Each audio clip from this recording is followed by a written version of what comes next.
ஆளுங்கட்சி கட்டுப்பாட்டுல பல ஊடகங்கள் இருக்கு அப்படின்ற மாதிரி தகவல்கள்லாம் இருக்கு சார். ஆமாம்மா, பிஜேபி கட்டுப்பாட்டில் தான் முக்கால்வாசி கூட. தமிழகத்துல ஆளும் கட்சி சார். தமிழகத்தில் ஆளுங்கட்சியெல்லாம் ஒன்றும் இருக்க மாட்டேங்குது. ஒரு ஆனால் சில- ஆளுங்கட்சியை எதிர்த்தே இவ்வளோ கடுமையான விமர்சனங்களை வைக்கிறீங்க. ஆளுங்கட்சிக்கு சாதகமாக எல்லாம் ஜாலரா போடுறான்றீங்க, பூராமே மடக்கிறாங்கன்றீங்க, எவனையும் பேச விடலைன்றீங்க. இவ்வளோ சுதந்திரமாக பேசிட்டு சுதந்திரம் இல்லைன்றீங்கன்னா எவன் நம்புவான்? பவர் ஷேரிங்ன்ற ஒரு விஷயத்துல வந்து காங்கிரஸ் விடாப்படியா இருக்காங்கன்ற மாதிரி தகவல் இருக்கு. ஒருவேளை அவங்க திமுக விட்டு விலகிறதுக்கான வாய்ப்புகள் இருக்கா சார்? இல்லை, அவங்க கேட்குறது அதாவது அண்ணன்ட்ட தானடா கேட்குற கேள்றான்ற மாதிரி தான் இப்போதைக்கு இருக்கிறாங்க. கடைசியாக என்ன பண்ணுவாங்களோ தட்டி கொடுத்து ஒன்றும் இல்லைன்னு. வாய்ப்புகள் இருக்கா சார் போறதுக்கு? ஏன் வாய்ப்பு நிறையா இருக்கு. தாவேக்க நோக்கி நகர்வாங்க. அது எங்கே நோக்கி நகர்றாங்கன்னு சொல்ல முடியாது. வேற ஆப்ஷன் இல்லையே சார். ஏன் எங்கே வேணாலும் போய் பிஜேபியில் கூட சேரலாமே, சீட்டு சார், எப்படி ஜாஸ்தி. சார் காங்கிரஸும் ஏன் பிஜேபி சேரக்கூடாது? ஒரே கூட்டணியில இருக்கும்? இருந்திருக்குங்க மத்தியில். ஐ மீன் அப்ப இருந்து இப்ப சொல்ல ஏன் இப்போ ஏன் இருக்காது? அப்போ இருந்து இருந்துச்சுல்ல, வெளியிலேருந்து ஆதரவு கொடுத்தாங்கல்ல. தேமுதிகவும் எந்த ஒரு முடிவும் எடுக்காம வந்து சுத்திட்டு இருக்காங்க. ஏன்னா அவங்க வந்து ரெண்டு பக்கமும் அவங்கள வந்து நிராகரிச்சிட்டாங்க அப்படின்னு நம்ம தகவல். அவங்க எல்லார்ட்டையும் பேசுகிறாங்க. ராஜபக்சேட்ட கூட தான் பேசுனதா கேள்வி. அங்கே கூட்டணி கூட்டணி வைக்க முடியுமா, ஏதாவது அங்கே உள்ள தமிழ் கட்சிகளோடலாம் பேசுனதா கேள்வி. இல்லை, ஒரு கட்சியினுடைய தலைவர் வந்து இப்படி பேசுறது எப்படி சார் பார்க்குறீங்க? அந்த மாதிரி கட்சி தலைவர்னு யார் சொன்னா? அவங்க தொண்டர்கள்லாம் சொல்றாங்க. அவங்கெல்லாம் சொல்லிக்குவாங்க, அவ்வளோதான். அன்னைன்னு வேலை கூப்பிட சொல்லியிருக்காங்க. அண்ணன் அன்னைன்னு வாங்க, மண்ணின்னு கூட சொன்னாங்க, எது வேணாலும் கூப்பிட்டு. ராமதாஸ் அவர்கள் அவருமே இன்னும் எந்த முடிவும் எடுக்காம இருக்காரு. இன்னும் அந்த மாம்பழ சின்னத்துக்காக ஒரு போராடிட்டு இருக்காரு சார். அது எல்லாரும் இருக்கிறது தாம்மா. கடைசி வரைக்கும் எல்லாருமே வந்து நீ வயசான ஆட்கள் போய் ஐசியூவில் இருக்க கூட எப்படியாவது என்னை காப்பாற்றிருந்தேன். நீ இப்போ எந்திரிச்சு வந்து நீ என்ன பண்ண போகிறேன்னு கேட்டேன்னா ஒன்றும் தெரியாது. ஆனால் எப்படியாவது என் உயிரை காப்பாற்றிருக்கேன் 70-85 வயசில். ஸோ அப்படி மனிதர்களுக்கு உயிர் மேலே இருக்க ஆசையும் பதவி மேலே இருக்கிற ஆசையும் அதே மாதிரி சின்னத்து மேலே இருக்கிற ஆசையெல்லாம் இதெல்லாம் தொடர்ந்து இருக்கிறது. அவர் சின்ன அவர் ஆசைப்படுறாரு. அவருக்குமே வந்து வயதாயிடுச்சு. ஸோ அவர்கிட்ட கொடுத்துடலாம். நீங்கள் சொல்கிற பார்த்தா வயதாகிடுச்சு, அவரை கொண்டு போய் என்கிட்ட ஆசை பண்ணி அப்படி சொல்லலை சார். அரசியல்ல இருந்து வயசான நல்லா தானே பேசிகிட்டு இருக்காரு, நல்லா தானே பண்ணிட்டு இருக்காரு. இந்த அரசியல் குழப்பங்கள்லாம் தீர்றதுக்கு நம்ம எவ்வளோ நாள் ஆகும் சார்? இப்போ ஒரு எலெக்ஷன் முடிஞ்சா எல்லாமே தீர்ந்துடும். அதுதான் இல்லை சார், கூட்டணி தொடர்பான விஷயங்கள். கூட்டணி என்ன இன்னும் ஒரு 10-15 நாளில் தெரிஞ்சிடும். பிப்ரவரி மாதம் எண்டுக்குள்ளே தெரிஞ்சிடும். அதுக்கப்புறம் எலெக்ஷன் வந்தால் ரிசல்ட் தெரிஞ்சிடும். அது எந்தெந்த கட்சிகள்லாம் காணாம போக வாய்ப்பு இருக்குது சார்? அதான் இப்போ நீங்கள் இப்போ சொன்ன கட்சி பூரா காணா போன கட்சி பேரை தான் வரிசையாக இன்டர்வியூ எடுத்துருக்கீங்க.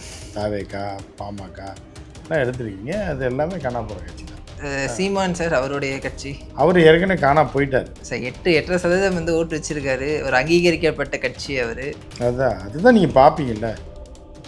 சித்திரைவன் மீடியா நேயர்களுக்கு வணக்கம். நான் உங்கள் நம்ம இன்று நம்முடைய மூத்த பத்திரிகை உமாபதி சார் தான் நினச்சிருக்கேன். வணக்கம் சார். வணக்கம். வணக்கம் சார். சமீபத்தில் ஒரு செய்தியாளரை வந்து எம்எல்ஏ தாக்குனதா ஒரு வீடியோ வந்து ரிலீஸ் ஆச்சு. அது மிகப்பெரிய பரபரப்பை ஏற்படுத்தி இருந்துச்சு. பட் ஆனால் அது குறித்து யாருமே வந்து பேசல. பரபரப்பே நீங்களாக தான் சொல்றீங்க சார். ஒரு எம்எல்ஏ சார் அவரு இருக்கட்டும். அவர் என்ன பரபரப்பை ஏற்படுத்தியது நீங்கள் தான் சொல்றீங்க. எனக்கே தெரியல. அது பற்றி நீங்கள் அதுதான் சார். அது வந்து மக்களுக்கு தெரியவே இல்லை.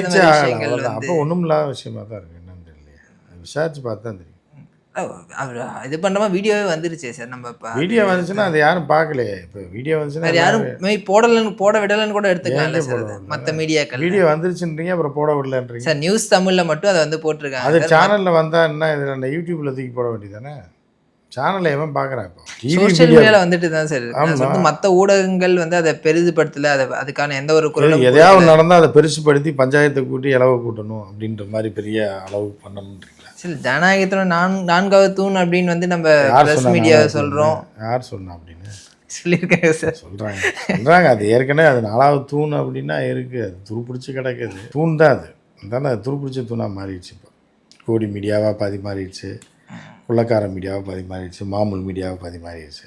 அப்படின்றதுனால அந்த 4வது தூணை பற்றி யாருமே பெருசாக கேர் பண்ணுறதில்லன்றதுனால தான் ரீச் ஆகணும். இல்லை, ஆளுங்கட்சி கட்டுப்பாட்டில் பல ஊடகங்கள் இருக்குது அப்படின்ற மாதிரி தகவல்கள்லாம் இருக்கு. ஆமாம்மா, பிஜேபி கட்டுப்பாட்டில் தான் முக்கால்வாசி கூட. தமிழகத்தில் ஆளும் கட்சி, தமிழகத்தில் ஆளுங்கட்சியெல்லாம் ஒன்றும் இருக்க மாதிரி தெரியல. பிஜேபி கட்டுப்பாட்டில் கோடி மீடியாவாக இல்லை சார். டிஎம்கேக்கு எதிராக ஒரு நியூஸ் வந்தால் அதை வந்து எந்த ஒரு நியூஸ் சேனலுமே பெருசாக போட மாட்டேங்க. இப்போ இவ்வளோ பெரிய விஷயம் நடந்திருக்கு, அதை பற்றி யாருமே வந்து பேசலை. ஆனால் திரு விஜயோ திரு எடப்பாடியோ இவங்களுக்கு எதிராக ஒரு சின்ன விஷயம் வந்தால் கூட அதை வந்து மிக பெருசாக போர்ட்ரேட் பண்ணுறாங்களே சார். அதாவது என்ன அப்படின்னா, ஆளுங்கட்சி எது இருக்கோ அதில் வந்து விளம்பரம் கொடுப்பாங்க, எல்லாம் கொடுப்பாங்க. அந்த வகையில் எடப்பாடி இருக்கும்போது அப்படி தான். ஜெயலலிதா இருக்கும்போது ஜெயலலிதாவுக்கு எதிராக நியூஸ் வராது. எடப்பாடி இருக்கும்போது எடப்பாடிக்கு எதிராக சுத்தமாக நியூஸ் வரவே இல்லை. இப்போ எப்படி இருக்கும், ஆட்சி மாறுச்சுன்னா வரும், இல்லைன்னா அது அப்படி தான் இருக்கும். ஆளுங்கட்சினா அப்படி தான். சார் அவருடைய ஆட்சி காலத்துல குறைஞ்சபட்சம் ஃப்ரீடம் இருந்துச்சு சார் பேசுறதுக்கு. இந்த அளவுக்கான ரெஸ்ட்ரிக்ஷன்ஸ் இல்லையே சார். அப்போ ஏதாவது ஒரு நடந்தா எல்லா நடிகர்களுமே வந்து இப்போ பேசினாங்க, நீங்களாம் பேசவே இல்லையா, சாமானியர்கள் வந்து பேசுறதே இல்லையா? அந்த கேள்வியெல்லாம் கேட்குறீங்க சுதந்திரமா. ஒரு சில ஆளுங்கட்சியை எதிர்த்து இவ்வளோ கடுமையான விமர்சனங்களை வைக்கிறீங்க, ஆளுங்கட்சிக்கு சாதகமாக எல்லா ஜாலரா போடுறான்றீங்க, பூராமே மடக்குறாங்கன்றீங்க, எவனையும் பேச விடலைன்றீங்க. இவ்வளோ சுதந்திரமாக பேசிட்டு சுதந்திரம் இல்லைன்னீங்கன்னா எவன் நம்புவான்? இவ்வளோ பெரும்பாலான தூரம் விஷயங்கள் பேசுறீங்கல்ல, இவ்வளோ கேள்வி கேட்குறீங்கல்ல, இவ்வளோ சுதந்திரமாக இருக்கீங்களே, நீங்கள் சிரிச்சுக்கிட்டு ஜாலியாக இருக்கீங்க. ஒரு பயம் இருந்தால் இப்படிலாம் கேட்பீங்களா நீங்கள்? அப்படி ஒன்று இல்லைன்னு அர்த்தம். அப்போ உண்மை நீங்கள் பேசல சுதந்திரமாக எதுக்கு சார் இருக்கு, பயப்படணும்? உண்மை பேசுறது அப்புறம் எதுக்கு எதுக்கு சார் சுதந்திரம் இல்லைன்றீங்க? பேச வேண்டியதானே எல்லாரும். இல்ல சார் அந்த நீங்களே கம்பாரிசன் மாற்றி மாற்றி தான் இல்ல சார் அந்த கம்பாரிசன் என்ன என்ன கம்பேரிசன்? அதாவது நீங்களே ஆளுங்கட்சி சுதந்திரம் இல்லைன்றீங்க, அதிபயங்கரமான கேள்வியெல்லாம் கேட்குறீங்க, கேட்டால் அவங்க கேட்க விட மாட்றாங்க, எல்லாம் அவங்க சாதகமாக இருக்குன்றீங்க. அந்த கேள்வி கேட்குறதே உங்களுக்கு பெரிய சுதந்திரம் தானே, இவ்வளோ தைரியமாக கேட்குறீங்களே, அப்போ சுதந்திரம் இருக்குன்னு தானே அர்த்தம். சார் நான் கேட்கறதுக்கும் நீங்கள் வந்து இந்த பெரும்பாலான ஊடகங்கள் கேள்வியே அதை வேணாம், பேசுறதுக்கும் அதாவது நான் கேட்டால் கூட ஏங்க ஒரு ரிப்போர்ட்ரு ஏதோ அடிச்சிருக்காங்கல்ல அப்படின்னு, சார் வேணாம் சார் வேறு மேட்ரு போகும்னு நீங்கள் சொல்லியிருந்தீங்கன்னா உங்களுக்கு பயம் இருக்குன்னு அர்த்தம், உங்களை வந்து நசுக்கிறாங்கன்னு அர்த்தம். நீங்கள் எல்லாத்தையும் தாறுமாறாக கேட்குறீங்க, கேட்டுவிட்டு சுதந்திரம் இல்லைன்னு சொன்னீங்க அப்படின்னா என்ன? இப்போ மீடியா சுதந்திரமா செயல்படுது ஆமாம், இப்போ இந்த நீங்கள் கேள்வி கேட்டு தானே நீங்கள் சுதந்திரமாக ஜாலியாக தானே கதைங்க. சார். ஒரு சிலர் ஊடகங்கள் வந்து நீங்க சொல்ற மாதிரி சுதந்திரமா மிச்சது ஏன் செய்யலை, காசு வாங்கிட்டு படுத்துட்டாங்களா? இல்ல அதுதான் கேட்குறேன், ஏன் அப்படி அதுதான் பண்ணல? அவங்ககிட்ட தானே கேட்கணும், எவ்வளோ வாங்கினீங்கன்னு, ஏன்டா போடல நியூஸ் அப்படின்னு சொல்லி. இல்ல உங்க பார்வையில் அப்படி தெரியுதா இல்ல வந்து ஏன் எல்லாமே வந்து பார்வையில் ஒன்றும் சொல்ல முடியாது, வந்தால் தானே நியூஸ் வரல அப்படிங்கும்போது நீங்கள் ஒரு குற்றச்சாட்டை வைக்கிறீங்க, ஒரு வேளை மாமூல் வாங்கிட்டாங்களா, பயப்படுறாங்களா, இல்லை சும்மா சும்மா அவனும் செய்ய மாட்டான். மாமூல் வாங்கியிருந்தாங்கன்னா ரைட், அதை அவங்க ஓனரை தான் கேட்கணும். எப்படி மாமூல் வாங்கிட்டு போய் பாதி பேர் கோடி மீடியா மாறிட்டான், மீதி பேர் டிஎம்கே மீடியா மாறிட்டோன்னா எப்படியான்னு சொல்லி நீங்கள் தான் அது வேணால் வீடியோ போடணும். ஒரு போர்க்குரல் எழுப்பி மீடியாக்காரனுக்காக நீங்கள் ஒரு பெரிய ஒரு போராட்டம் பண்ணல முடியலன்னா கூட யூடியூப்லனாலும் நீங்களாம் பேசி பேசினா அரெஸ்ட் பண்ணிடுறாங்களே சார். யார் அரெஸ்ட்? இப்போ நல்லா தான் பேசிக்கிட்டு இருக்கீங்க, அரெஸ்ட் பண்ண நல்லா தானே இருக்கீங்க. உங்களை இப்போ இது ஒரு ட்ரையல், உங்களை அரெஸ்ட் பண்ணுறாங்கன்னு பார்த்துக்கோ. உங்களை அரெஸ்ட் பண்ணாங்கன்னா கொடுமை நடக்குதுன்னு நான் ஒத்துக்கிறேன். அடுத்த இதில் உங்களை நானே பெயில் எடுத்து ஒரு பேட்டி கொடுக்குறேன், உண்மையிலே தமிழ்நாடு அரசு இது மாதிரி பண்ணுது. இப்போ நீங்கள் சுதந்திரமாக இருந்தீங்க அப்படின்னா சந்தோஷமாக இருக்கும் சார். இன்னொரு புறம் அவங்களுடைய கூட்டணியில் வந்து பல விரிசல்கள் இருக்கிறத நம்மளால் பார்க்க முடியும் சார். இன்னும் அந்த தொகுதி பங்கீடுக்கான அந்த பேச்சுவார்த்தையை இன்னும் தொடங்கப்படலை. திமுக காங்கிரஸ் இடையே என்ன சார் நடக்குது? இல்லை, அது வந்து அவங்க பிரச்சனை. அவங்க வந்து இன்னும் இப்போ எலெக்ஷனுக்கு இன்னும் 3 மாதம் இருக்குது, இன்னும் முடிவு பண்ணுவாங்க. அவங்க இந்த பக்கம் போகலாமா அந்த பக்கம் போகலாமா அவங்க யோசிச்சுட்டு இருக்காங்க, எந்த வண்டியில் ஏறலான்னு. வண்டி அவங்க மேலே ஏறிடாமல் இருந்தால் சரின்றது தான் இப்போ நம்ம பார்க்கணும். இல்லை அந்த பவர் ஷேரிங்கிற ஒரு விஷயத்தில் வந்து காங்கிரஸ் விடாப்படியாக இருக்காங்கன்ற மாதிரி தகவல் இருக்குது. ஒருவேளை அவங்க திமுக விட்டு விலகிறதுக்கான வாய்ப்புகள் இருக்கா சார்? இல்லை, அவங்க கேட்குறது அதாவது அண்ணன்ட்ட தானடா கேட்குறான்ற மாதிரி தான் இப்போதைக்கு இருக்கிறாங்க. கடைசியாக என்ன பண்ணுவாங்களோ தட்டி கொடுத்து ஒன்றும் இல்லைன்னு கையை வச்சுருவாங்க. அதுதான் இவங்களுக்கு பங்கு கொடுக்குற அளவுக்கு. அதெல்லாம் பங்கு ஆட்டோவா பிரித்து கொடுக்குறது அதெல்லாம் கொடுக்க மாட்டாங்க. போகிறதுனா போயிட்டு வந்துடுவாங்க. அதனால் கொஞ்சம் வெயிட் பண்ணணும், வெயிட் பண்ணி தான் பார்க்க முடியும். வாய்ப்புகள் இருக்கா சார் போகிறதுக்கு? ஏன் வாய்ப்பு நிறையா இருக்குது. தாவேக்கா நோக்கி நகர்வாங்க. அவன் எங்கே நோக்கி நகர்றாங்கன்னு சொல்ல முடியாது. வேற ஆப்ஷன் இல்லையே சார். ஏன் எங்கே வேணாலும் போய் பிஜேபியில் கூட சேரலாமே, சீட்டு எப்படி சார் காங்கிரஸும் ஏன் பிஜேபி சேரக்கூடாது? ஒரே கூட்டணியில் இருக்கும் இருந்திருக்குங்க மத்தியில். ஐ மீன் அப்போ இருந்து இப்போ சொல்ல ஏன் இப்போ ஏன் இருக்காது? அப்போ இருந்து இருந்துச்சுல்ல, வெளியிலேருந்து ஆதரவு கொடுத்தாங்கல்ல, அது மாதிரி நடக்கலாம், எது வேணாலும் நடக்கலாம். வெளியிலேருந்து கூட ஆதரவு கொடுக்கலாம். இப்போ பிஜேபிக்காரன் நாங்கள் பாதி நிற்கிறோம் 100 இடத்துல, நீங்கள் 100 இடத்துல நில்லுங்க, உங்கள் இடத்துல நாங்கள் கேண்டிடேட் போடல, எங்கள் இடத்துல நீங்கள் கேண்டிடேட் போடாமல் நீங்கள் அப்படி ஜெயிக்கிறத ஜெயிச்சுக்கங்கன்னு சொன்னால் நடக்கும்ல.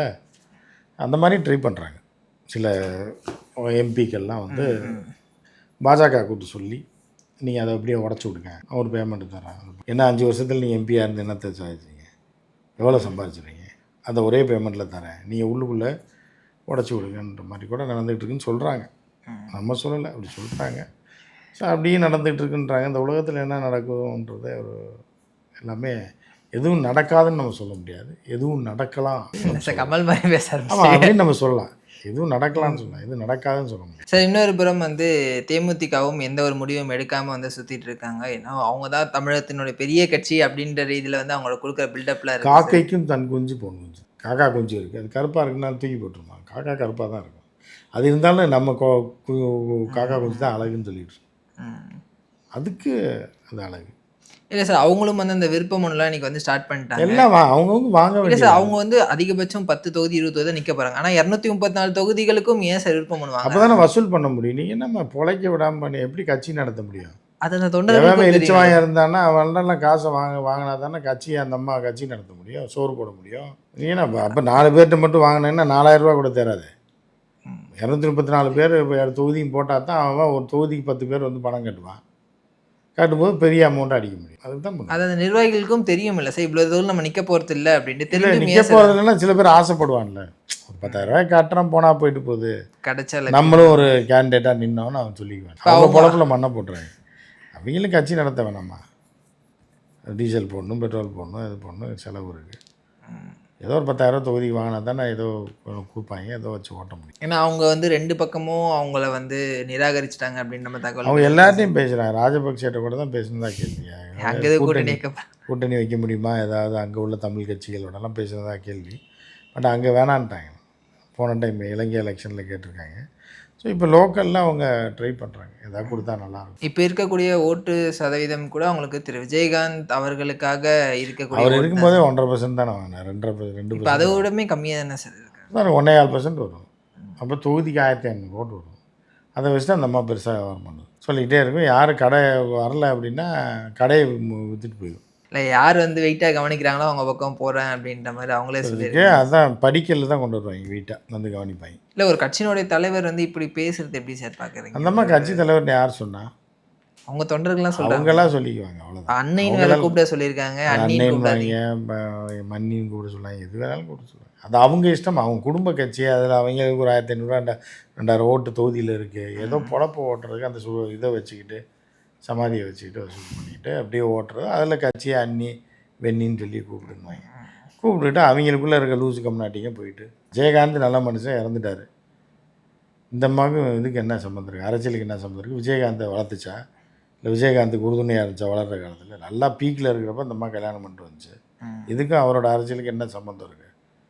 அதே தான் பொழப்ப ஓட்டிகிட்டு இருக்கோம். இன்னொரு புறம் வந்து ஐயா ராமதாஸ் அவர்கள், அவருமே இன்னும் எந்த முடிவும் எடுக்காமல் இருக்கார். அவர் திமுகவில் எதுவும் வாய்ப்பு இருக்கா சார்? பேச்சுவார்த்தைகள் போயிட்டு இருக்கு. திமுகவில் போகிறதுக்கு வாய்ப்பு ரொம்ப ரொம்ப குறைவாக இருக்குது அவருக்கு, பிசிகா இருக்கிறதுனாலயா சார்? ஆமாம். அதனால் அவர் தனியாக நிற்பார். என்ன பண்ண போகிறான்னு தெரியல. வயசான காலத்தில் அவரை பெத்த மகனே கைவிட்ட போது என்ன மித்த கட்சிகள் இப்படி அவருக்கு அடைக்கணும் இல்லை சார், இன்னும் அந்த மாம்பழ சின்னத்துக்காக அவர் போராடிட்டு இருக்காரு சார். அது எல்லாருக்கும் இருக்கிறது தாம்மா. கடைசி வரைக்கும் எல்லாருமே வந்து, நீ வயசான ஆட்கள் போய் ஐசியூவில் இருக்க கூட எப்படியாவது என்னை காப்பாற்றிருந்தேன்னு சொல்லி, நீ இப்போ எந்திரிச்சு வந்து நீ என்ன பண்ண போகிறேன்னு கேட்டேன்னா ஒன்றும் தெரியாது. ஆனால் எப்படியாவது என் உயிரை காப்பாற்றிருக்கேன் 70-85 வயசில். ஸோ அப்படி மனிதர்களுக்கு உயிர் மேலே இருக்கிற ஆசையும் பதவி மேலே இருக்கிற ஆசையும் அதே மாதிரி சின்னத்து மேலே இருக்கிற ஆசையெல்லாம் இதெல்லாம் தொடர்ந்து இருக்கிறது தான். அவர் சின்ன அவர் ஆசைப்படுறாரு, அடுத்தவன் சின்னத்துக்கு ஆசை. ஆனால் சட்டப்படி திரு அன்புமணி கையில் தானே சார் இருக்குது. அப்படி தெரிஞ்சுமே ஏன் இந்த ஒரு விஷயம்? இல்லை, அன்புமணியில கையில் இருக்குன்னு எப்படி டப்புன்னு சொல்லிட முடியும்? அவராக பேப்பரை லெட்டர் பேரை திருடிட்டு போய் கொடுத்து இது பண்ணி தான். எலெக்ஷன் கமிஷனுமே அவருக்கு ஃபேவராக இல்லை, அது அவர் பிஜேபி கூட்டணியில் இருக்கனால ஃபேவராக இருக்குது. திருப்பி கேஸ் போட்டு இழுத்து ஏதாவது டேமேஜ் பண்ணிட்டாங்கன்னா அவருக்கு தான் சாதகமாக இருக்கிறதால ஆசை யாரை விட்டுச்சு? நம்மகிட்ட இருந்து ஒரு தம்பி பறிச்சுட்டு போயிட்டானே, நம்ம வீட்டில் இருக்கம்மா, நம்ம மகனே பெத்த மகனே சிஸ்டத்தை தூக்கிட்டு போயிட்டானே அப்படின்ற அந்த ஆதங்கம் இருக்கத்தான் செய்யும். அதுக்காக எல்லாத்தையும் அவர் விட்டு போக முடியும்? இல்லை, அவருக்குமே வந்து வயதாகிடுச்சு. ஸோ அவர்கிட்ட கொடுத்துடலாம். நீங்கள் சொல்கிற பார்த்தா வயதாகிடுச்சு, அவரை கொண்டு போய் எங்கிட்ட ஆசனம் அப்படி சொல்லலை சார். அரசியலேருந்து வயசான நல்லா தானே பேசிகிட்டு இருக்காரு, நல்லா தானே பண்ணிகிட்டு இருக்காரு. அவர் தானே கட்சி ஆரம்பித்தார். அவர்கிட்ட இருந்தே மாம்பழத்தை பிடிக்கிட்டு போய் உங்கள் சின்னோன்னு சொன்னீங்க அப்படின்னா அவர் வைத்தறிச்சல் இருக்காங்க செய்யும். அதனால் அவர் இறுதி வரை போராடுவார். அவரோட ஒரு மாவீரன், ஒரு தன்மானத்தில் வந்து ஒரு முக்கியமான ஒரு இது. ஆனால் அவர் கடைசி வரைக்கும் போராடுவார். அவர் எந்த பக்கம் சார், தனியாக நிற்பாரா? அவரை யாராவது சேர்க்கணும்ல, அவர் போகிறதுக்கு தயார், அவரை சேர்க்கணும்ல. திரு விஜய் தான் கூப்பிட்றாரு சார், வாங்க. விஜய் கூப்பிட்றாருன்னா யாரோ கூப்பிட்டா என்ன போயிட முடியுமா? அவருக்குன்னு ஒரு மரியாதை இருக்குது. விஜய் கூப்பிட்டாரா ராமதாஸ் வாங்கன்னு? ராமதாஸ்னு கூப்பிடல, எங்கள் கூட வந்து எங்கள் கூட்டணி அப்படி பொதுவாக கூப்பிட்டா அவர் பெரிய மனுஷன் எப்படி போவார்? நீங்கள் ரோட்லேயே போய் ஹலோ ஹலோன்னு கற்றுனீங்க, யாரை கூப்பிட்றீங்கன்னு வேணும்ல. நான் தான் பொதுவாக கற்றுனேன், இல்லை நீங்கள் வர வேண்டியதானு எப்படி சொல்ல முடியும்? 4 பேர் போயிட்டு இருப்பான், யாரப்பா கூப்பிட்றேன்னு கேட்பான்ல. உங்களை தாங்கன்னா அவங்க மட்டும் வருவாங்க. நீங்கள் ஹலோ வாங்கன்னு கத்தி பாருங்க ரோட்டில் போய், உங்களை தான் லூசாங்க. புரியுதா அவங்க? அந்த மாதிரி தான் விஜய் கேட்குறான். தைலாபுரம் போய் கூப்பிட்டா அழைச்ச வாய்ப்பு இருக்கு, கூப்பிட்டா போகிறதுக்கு வாய்ப்பு இருக்குது. அவருக்குரிய மரியாதையை கொடுத்து கூப்பிட்டீங்கன்னா வருவார். அந்த மரியாதை இல்லாமல் நீங்கள் வீட்டில் வந்து ஹலோ வாங்க, நீங்கள் வாங்க, ஹலோ சந்திரமௌலின்ற கதையில் இல்லை. பாமக தொண்டர்கள் எப்படி சார் பார்ப்பாங்க? அவங்க வந்து யார் பக்கம் சார் இருக்காங்க? ஏன்னா தொண்டர்கள் வந்து பெரியவர் பக்கம் இருப்பாங்க, பதவியில் இருக்கவன் அந்த பையன் பார்ப்பாங்க, நிர்வாகிகள். இவருக்கு அப்புறம் அவர் தான் இருப்பார், அவரோட போய் சேர்ந்துடலாமே அப்படின்னு. ஸோ அந்த மாதிரி தான் போயிட்டு. ஆனால் இது கட்சிக்கு தானே சார் பிளவு? என்ன ஓட்டு வந்து ஸ்ப்ளிட் ஆகுது, இது வந்து அந்த பாமகன்ற ஒரு கட்சிக்கு தானே சார் இழப்பு, இவங்க 2 பேரும் சண்டை போடுறது. உங்களுக்கு தெரியுது, அவங்களுக்கு தெரியலையே. அதுதானே இப்போ பிரச்சனையே. வடிவேல் சொன்ன மாதிரி தான். நீ இப்போ அவளை கல்யாணம் பண்ணுறியா இல்லை நான் பண்ணுறேன்னா மொத்தத்துக்கு அந்த குடும்ப நாசமாக போகணும், அதுதான் எனக்கு வேணுன்றது. அதுதான் இப்போ போயிட்டு இருப்பாங்க. அதனால் வெயிட் பண்ணி நம்ம பார்க்கலாம். இன்னொன்று வந்து ஓபிஎஸ் சார், அவருமே வந்து எப்படின்னு தெரியாமல் இருக்காப்புல, யாரும் சேர்த்துக்கவும் மாட்றாங்க. இல்லை அவர் இருப்பார், அவர் காசு சேர்த்துட்டாரு, பதவியில் இருக்கார், அவரை டோட்டலாக கழட்டி விட்டாங்க. வயசான காலத்தில் அவரும் ஏதாவது அரசியல் பண்ணிட்டு அப்படி இருப்பார். அவரும் எலெக்ஷனில் நிற்கிற அவ்வளோ கீழே இறங்கி அவர் வந்து நான் கட்சியில் சேர விரும்புகிறேன் அப்படின்னு வந்து சொல்லியுமே வந்து அதுக்காக இப்போ நீங்கள் இருக்கீங்க ஐஸ்வர்யா ராய் மேலே ஆசைப்பட்டீங்கன்னா அது ஐஸ்வர்யா ராய் ஓகே சொல்லணும்லம்மா. நீங்களாம் ஆசைப்பட்டு என்ன பிரச்சனை? நானாக வர்றேன்றேன் சேர்றேன்றேன் அப்படின்னா அந்த பொண்ணு ஆசைப்படணும். நீங்களே ஒரு பொண்ணை லவ் பண்ணுறீங்க, அந்த பொண்ணு ஒத்துக்கணும்ல. நீங்கள் உங்களுக்கு பிடிச்சிருக்குன்றதுக்காக கொண்டு ஐயோ எனக்கு பிடிச்சிருக்கா வாங்க அப்படின்னு அந்த பொண்ணுக்கு உங்களை பிடிக்கணும்ல. இந்த அரசியல் குழப்பங்கள்லாம் தீர்றதுக்கு நம்ம எவ்வளோ நாள் ஆகும் சார்? இப்போ ஒரு எலெக்ஷன் முடிஞ்சா எல்லாமே தீர்ந்துடும். அதுதான் இல்லை சார், கூட்டணி தொடர்பான விஷயங்கள். கூட்டணி என்ன இன்னும் ஒரு 10-15 நாளில் தெரிஞ்சிடும். பிப்ரவரி மாதம் எண்டுக்குள்ளே தெரிஞ்சிடும். அதுக்கப்புறம் எலெக்ஷன் வந்தால் ரிசல்ட் தெரிஞ்சிடும். அது எந்தெந்த கட்சிகள்லாம் காணாமல் போக வாய்ப்பு இருக்குது சார்? அதான் இப்போ நீங்கள் இப்போ சொன்ன கட்சி பூரா காணா போன கட்சி பேரை தான் வரிசையாக இன்டர்வியூ எடுத்திருக்கீங்க. தாவேகா, பாமக எல்லாம் எடுத்திருக்கீங்க. அது எல்லாமே காணா போகிற கட்சி தான். சீமான் சார், அவருடைய கட்சி அவர் ஏற்கனவே காணா போயிட்டார் சார். 8.5% வந்து ஓட்டு வச்சிருக்காரு. ஒரு அங்கீகரிக்கப்பட்ட கட்சி அவர். அதுதான் நீங்கள் பார்ப்பீங்கல்ல. எலெக்ஷன் மாநாடு பிரம்மாண்டம் இப்போ போட போறாரு. மாநாடுலாம் போட மாட்டாரு சார். அது கூட ஒரு காணொலி எல்லாருமே குடும்பத்தில் 10 பேர் வரணும் அப்படிலாம் வந்து வீடியோ ஒன்று போட்டிருந்தா சார். பக்கத்து வீட்டுக்காரன் குடும்பத்தை கூப்பிட்டு போகாமல் இருந்தா என்ன சரி, அது சந்தோஷம். பார்க்கலாம் நடக்கிறேன். இது வரைக்கும் அது சாட்டை அவர்கள் சொல்லும் போது இது வரைக்கும் நீங்கள் அதிமுக மாநாடுலாம் பார்த்துட்டு இருப்பீங்க. அதான், பட் இதுதான் வந்து உண்மையான மாநாடு, மக்கள் எழுச்சியோடு நடக்க போகுது. ஈத்தர மாநாடு நான் சொல்லுவாங்க, அவன் அதுதான் முக்கியமாக தான் சொல்லுவாங்க. அதனால் நம்ம வெயிட் பண்ணி பார்க்கலாம். தகவல் ரொம்ப நன்றி சார்.